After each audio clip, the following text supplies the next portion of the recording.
Microphone made a small popping sound when she tapped it. That tiny noise is what I remember most clearly, not the words that came after.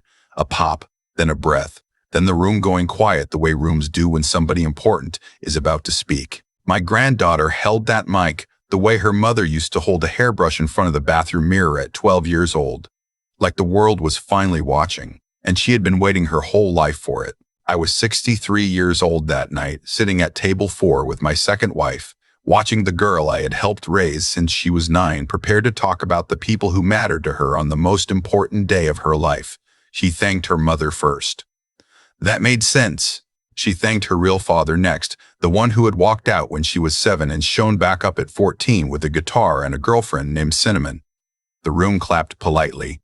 I clapped too. I have spent 22 years clapping politely for a man who never paid a dime for the child he made. Then she got to me. She didn't say my name. She said, "And of course we have to acknowledge the man my mom married, the one who's always around when there's a check to sign." She paused for the laugh, and the laugh came, slow at first, then catching like a fire in dry grass.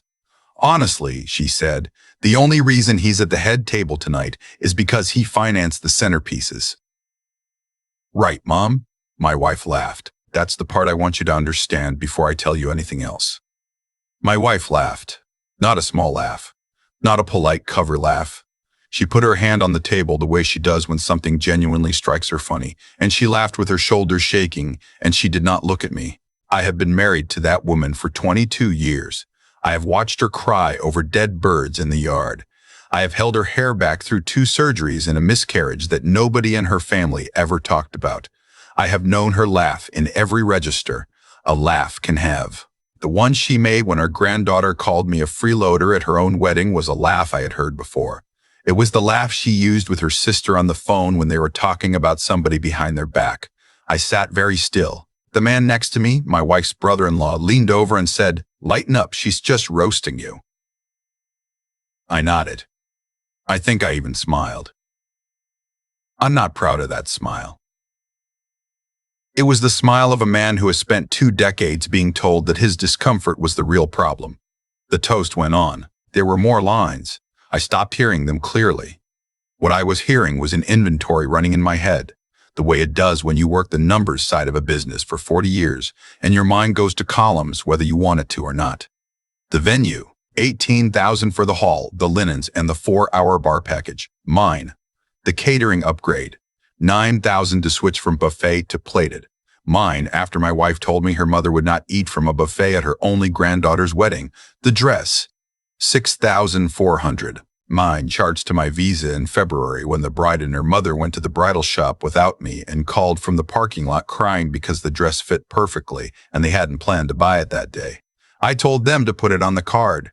The photographer, the videographer, the string quartet for the ceremony, then the band for the reception, the custom monogram projected on the dance floor that read M and J in gold lettering, the hotel block for the out-of-town family, the rehearsal dinner 2 nights before, the bridesmaid robes, the flower wall behind the sweetheart table that my wife said was non-negotiable because every wedding on Pinterest had one now.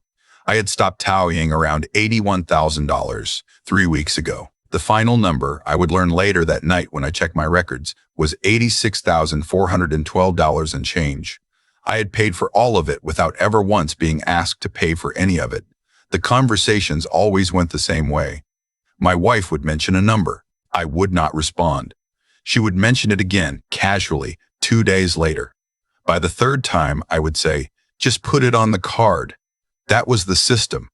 The system had been the system for so long that nobody in the family even noticed it was a system anymore. It was just weather. He'll handle it. The card is in his wallet. He won't say no. I excused myself before the entrees came out. I did not slam my chair back. I did not throw my napkin. I just stood up, the way a man stands up to use the restroom, and I walked across the carpet toward the side hallway where the venue staff had set up their command station. I had toured this venue 4 times during the planning. I knew where the coordinator's table was. The coordinator was a young woman in a black dress with a headset around her neck. She looked up when she saw me coming and her face did the small adjustment that hospitality people's faces do when they see a problem walking toward them. I held up one hand to put her at ease. Nothing's wrong, I said.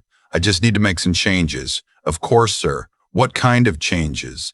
I told her I needed to cancel the upgraded bar package effective immediately.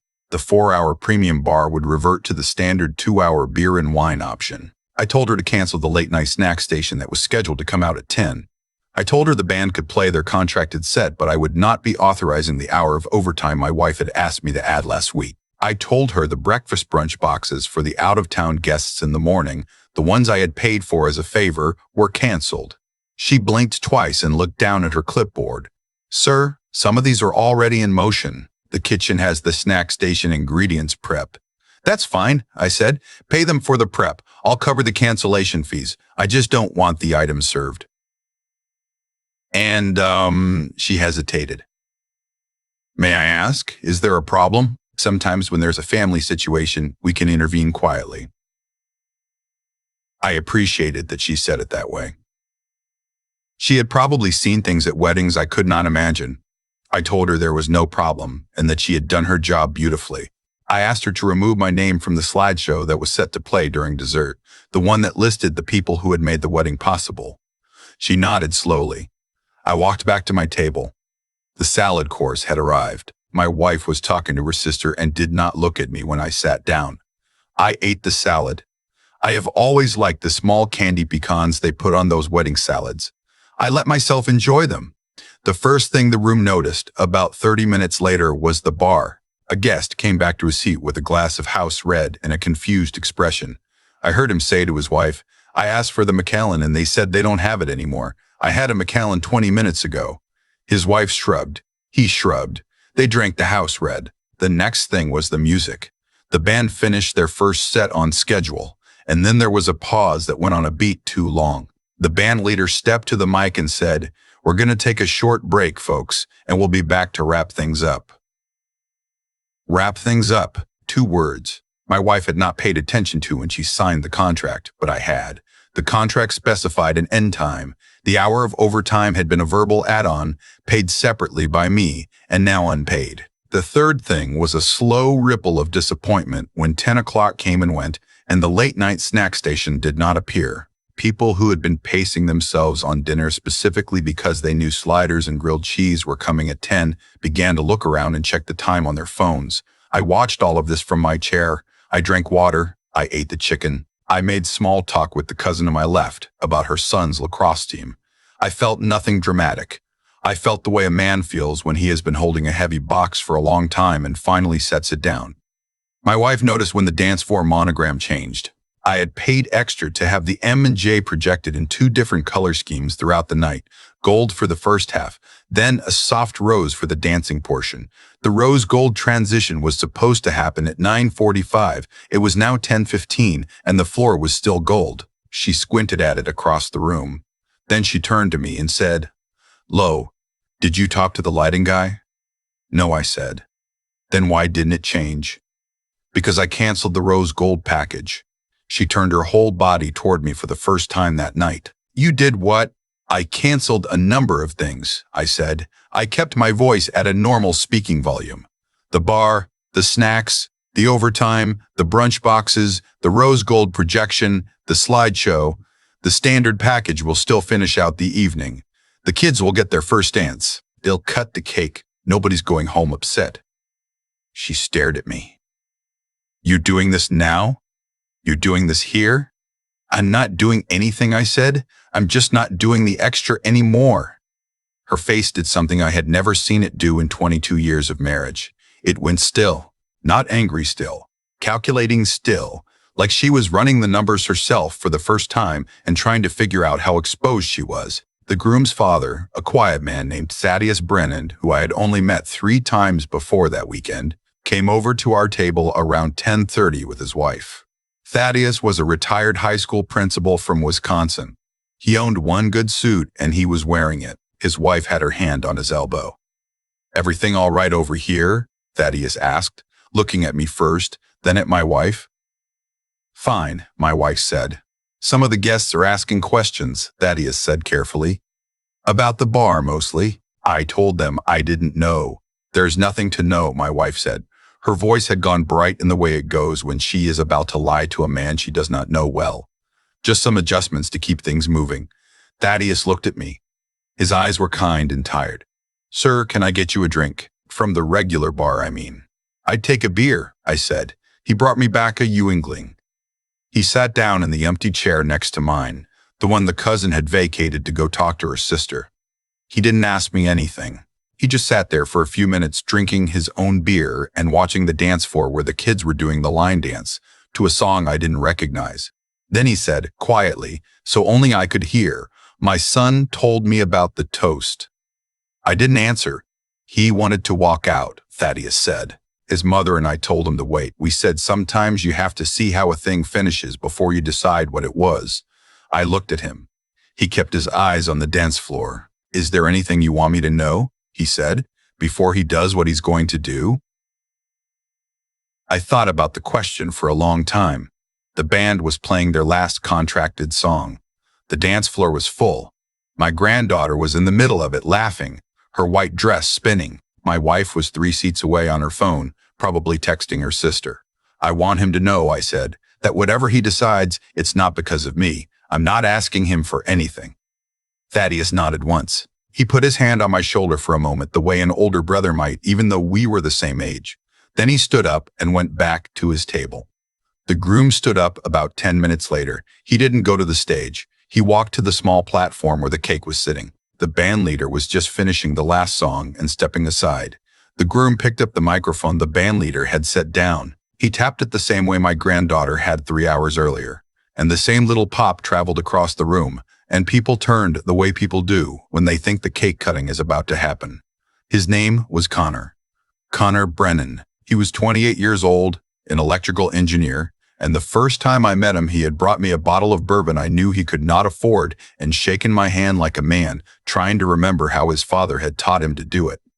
"I'm going to ask everyone for a minute," Connor said. His voice was steady but a little thin, the way a voice gets when a person has been rehearsing something in their head for a couple of hours. "I'm not going to take long, but I have to say something before we do the rest of the evening, because I don't think I can do the rest of the evening if I don't say it." The room got quiet. My granddaughter stood up from her chair and started walking toward him with a smile that was already, in its first moment, beginning to break apart. He held up one hand without looking at her. "Earlier tonight," Connor said, "during the toast, my wife—" He stopped. He corrected himself. "My bride made a joke about her stepfather. She called him a freeloader. The joke was that he's only here because he writes the checks." The room was very, very quiet now. "For the last 6 months," Connor said, "I have watched her family talk about him a certain way at dinner. I've watched her mother roll her eyes when he comes in a room. I've heard more times than I can count the phrase, 'he won't say no.' I told myself it was a family dynamic. I told myself it wasn't my business. I told myself that when we got married, I'd just make sure I treated him with respect, and that would be my contribution." He paused. He looked at me. I held his eyes. "Sir," he said, "I'm going to ask you one question, and whatever you say, I'm going to believe you. Did you pay for this wedding?" The room turned. I felt every face, the way you feel sun on the back of your neck when you've been in the shade. I cleared my throat. "Yes," I said. "I paid for the venue, the catering, the dress, the band, the photographer, the flowers, the bar, the projections, and the rehearsal dinner." A woman 3 tables over made a small sound, like a hiccup that didn't quite finish. "How much?" Connor asked. "I don't know exactly," I said. "Around $86,000. The silence after that number was the loudest silence I have ever sat inside of. My wife's mother, who is 81 and has never thought I was good enough for her daughter, set her wine glass down so carefully that it made no sound at all. My granddaughter put her hand over her mouth. My wife was no longer on her phone. She was looking straight ahead at nothing. Connor turned back to the microphone. "I want to be clear about something," he said. "I am not angry that he paid. I am grateful that he paid. What I am not okay with is being asked to start a marriage with someone who can stand in front of 200 people and call the man who paid for her wedding a freeloader. To make a joke of it. To make a joke of him And I am not okay with the people in this room who laughed. His voice did not rise. It got steadier. I love this woman, he said. I have loved her for 3 years. I asked her to marry me because I thought she was the kindest person I had ever met. Tonight I learned something I cannot unlearn. I learned that the kindness I saw was real, but it was not extended to everybody. It was extended to people she found useful or attractive or interesting, and to people who quietly held things up for her. The people who did not perform their love loudly enough to be noticed. Those people were a punchline. He set the microphone down on the cake table. He did not put it back in its stand. I'm not going to do the cake, he said. I'm not going to do the first dance. I'm sorry to everyone who traveled. I'm sorry to my parents. I'm sorry to her father, who I know is a good man. He looked at me. I'm sorry to you, sir, that nobody said this to her sooner, and that it had to be me. He walked off the platform. He walked past my granddaughter, who was now crying openly, and past my wife, who had still not moved, and past her mother, who was watching him go with the expression of a woman watching a hurricane that she had personally refused to evacuate from. He walked to his parents' table. Thaddeus stood up. So did Connor's mother. They left together through the side door. The room did not move for what felt like a long time. Then it began to move all at once. People stood up. People reached for their coats. People started talking in the low, rapid voices that you use at a funeral when you don't know what to say, but you have to say something. My granddaughter ran out a different door, with 2 of her bridesmaids chasing after her. My wife turned to me. Her face was white. Look what you did, she said. I looked at her. I looked at her for a long time. I looked at her the way I had not let myself look at her in 22 years, which is to say, I looked at her the way you look at someone you used to love when you finally see who they actually are. No, I said. Look what you let happen. I drove myself home that night. She got a ride from her sister. I sat in our kitchen at 3 in the morning and I made a list on a yellow legal pad of every account that had her name on it, every credit card that was joint, every loan I had co-signed, every transfer I had made over the last decade. I am a man who keeps records. I have kept records since 1979 when I started my first job at a freight company in Cleveland, keeping track of which trucks had been serviced and which hadn't. The habit has not left me. By 6 in the morning, I had a folder. I called my lawyer at 9. He's a man I've known since 1991. I told him what had happened. He was quiet for a moment, and then he said, "Come in at 11, I'll move things." By the time I got to his office, I had decided 3 things. First, I was going to file for legal separation that day. Not divorce, not yet. Separation, to establish a clean date for the financial cutoff. Second, I was going to pay every single vendor what I had committed to pay, including the cancellation fees and the kill fees on the things I'd ended early. I was not going to leave a single small business owner holding a bill because of a fight in my marriage. The photographer and the band and the caterers had done their jobs. Third, I was not going to repay $1 of the money I had spent on the wedding. I was not going to complain about it, write about it, or bring it up in court. It was a gift I had given freely, even if it had been received contemptuously. The contempt was theirs to live with. The gift was mine to walk away from clean. My wife came home that afternoon. She had clearly been crying. She sat across from me at the kitchen table and said, "I want us to fix this." I slid the separation paperwork across the table. "I don't," I said. She read the first page. Her hand was shaking. 22 years, she said. "Yes," I said. 22 years of you telling your sister I was difficult. 22 years of your mother flinching when I walked into rooms. 22 years of your daughter calling me by my first name like I was a tenant. I made my peace with all of it because I thought we had something underneath. Last night I learned we didn't. Last night I learned that when somebody you love is being humiliated in front of 200 people, you laugh. It was a joke, she said. It was a confession, I said. And you confessed too when you laughed. She cried for a while. I let her cry. I did not move from my chair. When she was done, she said, "What do you want from me?" "I want you to sign those papers," I said. "And I want you to understand that I am not punishing you. I'm not angry. I am free. Those are different things. The first one wears off. The second one doesn't." She signed 2 weeks later. The settlement was clean because there wasn't much to fight over. Everything we had built financially had been built by me. Everything I left behind I left without protest. The house, The second car, the lake place in Michigan that her family used twice a year and I used. Never. I took my truck, my records, my retirement account, and a box of my mother's letters that I had been carrying through every move since I was 24 years old. I rented an apartment for a year while I figured out what came next. I had not lived alone since I was 28. The first 3 months were quiet in a way that I did not know quiet could be. I would make a sandwich and eat it standing up at the counter and listen to a baseball game on the radio, and at the end of the night, I would turn off the lights and go to bed, and there would be nobody to be careful of. And I had not understood before how much energy I had been spending being careful. My granddaughter's marriage, the one that didn't happen, did not happen. Connor moved to Madison to be near his folks for a few months, and then took a job in Denver. I got a card from him at Christmas, just a card, with his handwriting on the inside, saying he hoped I was well. I sent one back saying the same. My granddaughter eventually called me about 8 months after the wedding. She asked if we could talk. I said yes. She came to the apartment. She sat on my couch and she said the things I imagined she had been working up to, saying that she was sorry, that she had been performing for the room and hadn't meant it the way it sounded, that her mother had told her the freeloader joke would get a laugh, and she had trusted her mother because that is what daughters do.